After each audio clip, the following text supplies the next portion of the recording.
कुछ समय पहले की बात है। सुंदरपुर गांव में मनोहर नाम का एक गरीब लकड़हारा रहता था। उसका एक सगा बेटा था जिसका नाम एकलव्य था। मनोहर बहुत मेहनत से लकड़ियां काटता और फिर उन्हें बाजार में बेचने जाता, जिससे घर का खर्च चलता। एक दिन पुत्र, इतनी सुबह सुबह तुम कहाँ जाने के लिए निकल रहे हो?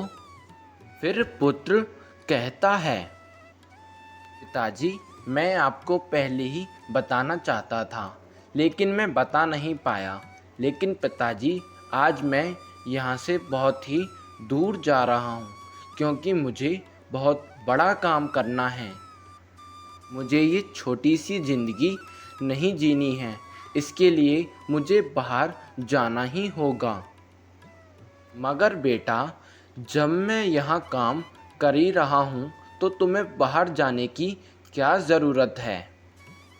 मैं लकड़ियाँ बेचकर इतना तो कमा ही लेता हूँ कि हम दोनों का पेट पल जाए। और बहुत सारा पैसा कमाकर वैसे भी हमको करना ही क्या है? मेरे पास कोई बेटी तो है नहीं, तू ही सिर्फ मेरा इकलौता बेटा है। अगर लड़की होती तो उसकी शादी करनी होती, दहेज देना होता। मेरे पास तो सिर्फ इकलौता बेटा तू ही है। अगर तू भी चला जाएगा तो मेरा घर में अकेले मन कैसे लगेगा? तुम एक काम कर सकते हो, तुम मेरे साथ मेरे इस काम में हाथ बटाओ और दोनों साथ में मिलके लकड़ियाँ बेचेंगे और पैसे कमाएंगे। अरे नहीं नहीं पिताजी, मैं अब 18 साल का हो चुका हूँ और मेरा इस काम से पेट नहीं भरने वाला है। पिताजी, मेरे तो बचपन से ही बहुत बड़े सपने हैं और उसके लिए मुझे बाहर जाना ही होगा। मैं अगर यहाँ से बाहर जाऊँगा तभी जाके मेरे वो बड़े सपने पूरे हो पाएंगे। इन कामों से तो सिर्फ पेट भरता है, तिजोरी नहीं, और मुझे सिर्फ तिजोरी भरनी है, पेट नहीं भरना। पिताजी, पेट तो अपना जानवर भी भरते हैं। एक बार मुझे कोशिश तो करने दो। अगर मैं कोशिश नहीं करूँगा तो फिर कुछ भी नहीं हो पाएगा।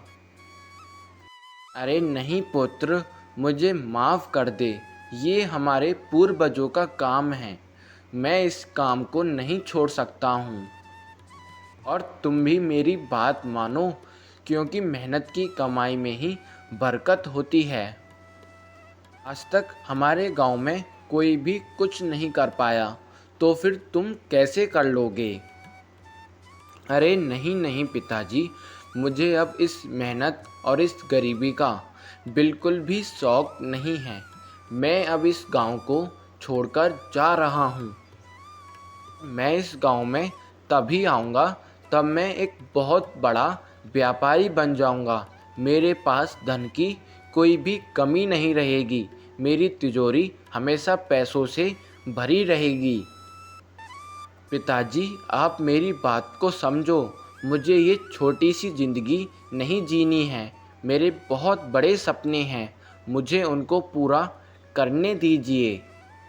और आप मुझे आशीर्वाद दीजिए कि मैं जिस काम के लिए यहाँ से जा रहा हूँ वो काम पूरा हो जाए। मैं इस काम में सफल हो जाऊँ और फिर देखना, मैं आपको भी अपने साथ वहीं ले जाऊँगा। फिर पिताजी, आप और मैं बहुत ही अच्छी ज़िंदगी बिताएंगे। फिर पिताजी, आपको ये सूखी लकड़ियाँ काटकर वहाँ बेचने नहीं जाना पड़ेगा। फिर तो आप सिर्फ पूरे दिन आराम ही आराम करेंगे। एकलव्य अपने पिता की बात को अनसुनी करके वहाँ से शहर की ओर निकल जाता है।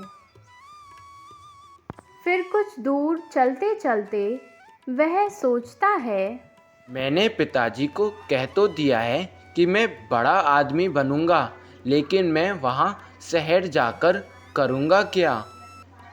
मैं तो शहर में किसी को जानता भी नहीं हूँ। वहाँ शहर में कोई मेरा अपना है भी नहीं, मैं रहूँगा कहाँ।